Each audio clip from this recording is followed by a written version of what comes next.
Hello everyone. तो जैसा कि तुम्हें भी पता है कि हमारे इंडिया में बाबाओं का कितना ज्यादा प्रचलन है। हमारे यहाँ तुम्हें हर टाइप के बाबा मिलेंगे। बाबा इंडस्ट्री में इंडिया इतना ज्यादा डेवलप हो चुका है कि हमारे यहाँ बाबाओं की भी सैकड़ों वैरायटीज मिलती है, जैसे पुक्की बाबा, पंखा रोकने वाले बाबा, कैंसर ठीक करने वाले बाबा, एंटरटेनमेंट वाले बाबा एटसेट्रा। तुम्हें हमारी कंट्री में हर एक रिलीजन में अलग अलग टाइप के लगभग सैकड़ों बाबा मिल जाएंगे, जिनमें से 90% बाबाओं का मेन मोटिव सिर्फ एक ही है, रिलीजन के नाम पर, श्रद्धा के नाम पर भक्तों से पैसे लूटना। एंड मैं ये कोई नई बात नहीं बोल रहा है, एंड ना ही मैं खुद से बनाकर बोल रहा हूँ। तुम्हें पास्ट में ऐसे ढेरों एग्जांपल मिल जाएंगे जिनमें लोगों ने खुलेआम रिलीजन को as a business tool use किया है एंड धर्म के नाम पर भक्तों की भक्ति, उनकी श्रद्धा, उनके इमोशंस के साथ खेला एंड कई बड़े बड़े क्राइम्स को अंजाम दिया है। इसके अलावा तुम्हें इस टॉपिक से रिलेटेड यूट्यूब पर हजारों वीडियोस, कई मूवीज, वेब सीरीज एंड ढेरों आर्टिकल्स मिल जाएंगे जिसमें लोगों ने इस तरह के कई बाबाओं को पूरी डिटेल में एक्सपोज कर रखा है। एंड अगर तुम्हें फिर भी विश्वास नहीं हो रहा है तो थोड़े दिन और रुक जाओ, हो सकता है इन फ्यूचर तुम्हारा फेवरेट बाबा भी किसी क्रिमिनल एक्टिविटी से जुड़ा मिले। बट लिसन, क्राइम से मेरा मतलब सिर्फ इलीगल काम करना ही नहीं है। अगर हमारी सोसाइटी में कोई भी पर्सन किसी भी रिलीजन को किसी भी सिचुएशन में as a business tool use करता है, उस रिलीजन के लोगों की श्रद्धाओं के साथ, उनके इमोशंस के साथ खेलता है, तो इन माय ओपिनियंस वो भी एक क्राइम ही है। एंड वैसे भी ह्यूमन इमोशंस के साथ खेलना तो सबसे बड़ा क्राइम होता है। अगर देखा जाए तो इस हिसाब से तो उसे भी अब तक जेल में होना चाहिए। हमारे देश में ऐसे फर्जी बाबाओं की एक बहुत ही लंबी लिस्ट है, मान लो बिल्कुल अनगिनत नाम है। एंड इसी लिस्ट में इन्हीं नामों में एक नया नाम और जुड़ता है जो कि आजकल बहुत ही ज्यादा ट्रेंडिंग चल रहा है। बाबा का नाम है अभिनव अरोड़ा, जिसे आई एम श्योर कि तुमने रिसेंट टाइम में इंटरनेट पर कहीं ना कहीं तो जरूर ही देखा होगा। एंड अगर नहीं देखा है तब तो तुम मेरे फेवरेट वाले हो, बिकॉज तुम मोमाया से दूर हो चुके हो, तुम बिल्कुल सही राह पर जा रहे हो। ऐसे ही लगे रहो। Jokes apart, so he is Abhinav Arora, a 9 years old spiritual orator from Vrindavan. He is made popular as a Krishna Bhakt by his parents, who also come from spiritual and motivational oratory background. कुल मिलाकर कहा जाए तो पूरा परिवार ही भगवान का बहुत ही बड़ा भक्त है, जो कि सही में काफी अच्छी बात भी है। मैं भी हनुमान जी का बहुत ही बड़ा भक्त हूँ। देखो, मुझे किसी से कोई भी दिक्कत नहीं है, बट कहानी में ट्विस्ट लेकर आते हैं अभिनव के पिताजी तरुण राज अरोड़ा, जो कि पहले एक फ्लॉप्ड ऑथर थे, बाद में टेडेक्स स्पीकर बने, जिन्होंने फालूदा भी बेचा, लोगों को मोटिवेशन भी दिया, बट कुल मिलाकर कोई भी धंधा कुछ खास चला नहीं। तो एंड में उन्होंने एक जिम्मेदार पिता बनना सही समझा, अपने बच्चों पर ध्यान देना शुरू कर दिया।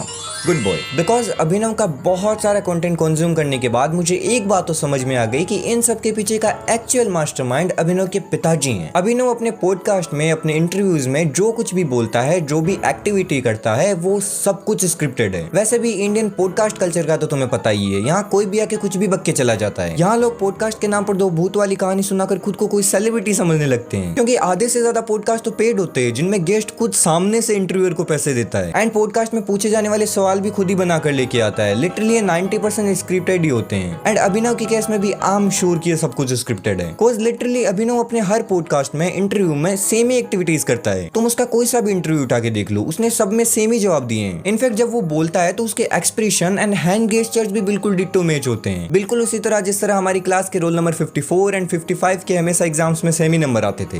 If you know you know. But अब शायद तुम में से कई लोग कहेंगे कि अभिनव सेम ही जवाब देता है बिकॉज उसे इंटरव्यूअर सवाल ही सेम ही करता है। अब वो एक ही सवाल के दो अलग अलग जवाब थोड़ी देगा। तो यही बात तो मैं कहना चाहता हूँ कि हर बार सवाल भी सेम ही होते हैं बिकॉज ये सब स्क्रिप्टेड है। एंड अगर अभिनव से कुछ आउट ऑफ सिलेबस पूछा जाता है, जो कि उसके पिताजी ने अभी तक उसे नहीं रटाया है, तो उसकी बत्ती गुल हो जाती है। लिटरली वो अजीब ही तरह की हरकतें करने लगता है। जब आप किसी को देखते हो तो क्या आता है पहला, आपके दिमाग में क्या ख्याल आता है पहला? भाई यहाँ पे क्या हो रहा है? भाई यहाँ पे क्या हो रहा है? भाई ये कहाँ फंस गया? भाई ये क्या हो रहा है? भाई मुझे कॉकरोच बना दिया। हंसते हो बस मन में।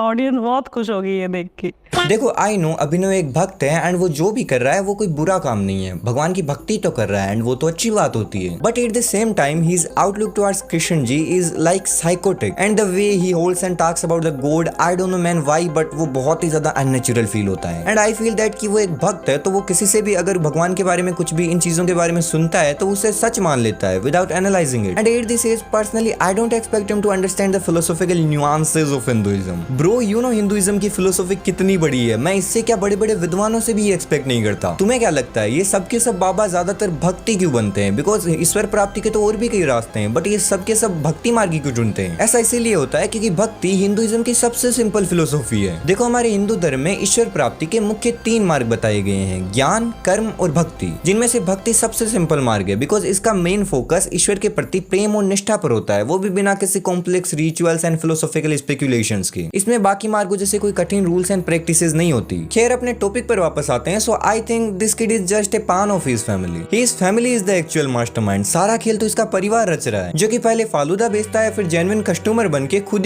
की ब्रांड का रिव्यू देता है। गुरु मैं बता रहा हूँ, अभिनव इज जस्ट एन एक्टर जो कि अपनी एक्टिंग स्किल्स दिखा रहा है, वरना मैन कुकिंग तो इसके फादर करते हैं। You know this is the reason why we need child protection laws in India, because there are so many kids being exploited just for views and money. भाई आज की डेट में ऐसे बहुत से पेरेंट्स हैं जो कि अपने बच्चों से जबरदस्ती कंटेंट बनवाते हैं ताकि वो उससे कुछ पैसा कमा सके। यू नो जब से लोगों को पता चला है कि सोशल मीडिया भी एक लॉन्ग टर्म करियर हो सकता है, तब से बहुत से पेरेंट्स ने इसे अपने बच्चों पर एज ए करियर थोपना शुरू कर दिया है। लाइक जैसे पहले गवर्नमेंट जॉब्स हुआ करती थी। मैन अभिनव's father is literally using him for money. I don't know what will happen when he grows up. He either just continue this and become a conman, or he will despise his life and his father. I think being a conman seems more likely, because to be honest, he will never realize these things even if he grows up. Because जो forces आज इससे ये सब करवा रही है are so clever. They will definitely make sure that he never gets such exposure to realize about himself. He would just become another version of that Pookie Baba and Bhageshwar Baba when he reaches his 20s. In my opinions, this is the live demonstration of what the movie Serious Man was based on, because everything matches so perfectly. I think Abhinav's dad got inspiration from that film,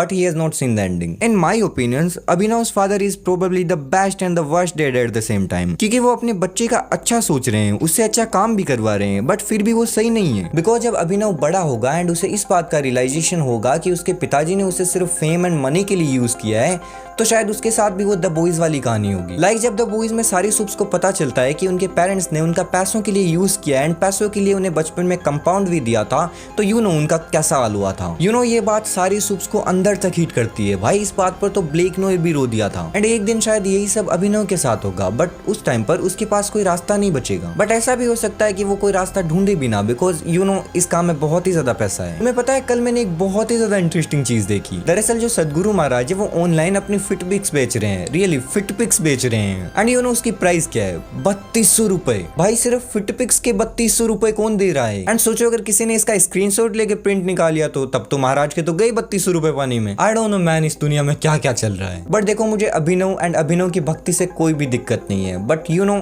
एक spiritual orator होना बहुत ही ज्यादा responsibility का काम होता है। Because तुम भी जानते हो कि दुनिया बहुत ही ज्यादा हताश है, लोग लिटरली मरना चाहते हैं। यार तुम भी एक इंसान हो, तुम्हें तो पता है कि हमारी जिंदगी कैसे चलती है। आजकल इंसान कितना ज्यादा हताश रहता है। सोचो अगर ऐसी सिचुएशन में तुम एक उम्मीद लेकर किसी मोटिवेशनल ओरेटर के पास जाते हो एंड आगे तुम्हें अभिनव बैठा मिलता है, तो तुम्हें बताओ वो तुम्हें क्या मोटिवेशन देगा, वो तुम्हें क्या ही लाइफ एक्सपीरियंस बताएगा। भाई उसकी खुद की लाइफ अभी शुरू हुई है। सो देखो इसीलिए मेरा तो यही कहना है कि बिना किसी को हेट दिए सोच समझ के सपोर्ट किया करो। भाई तुम्हारे हिसाब से देख लेना, कहीं ऐसा ना हो कि क्राइम करने वाले बिग बॉस में बैठे मजे कर रहे हो और मेहनत करने वाले घर पर बैठे हो।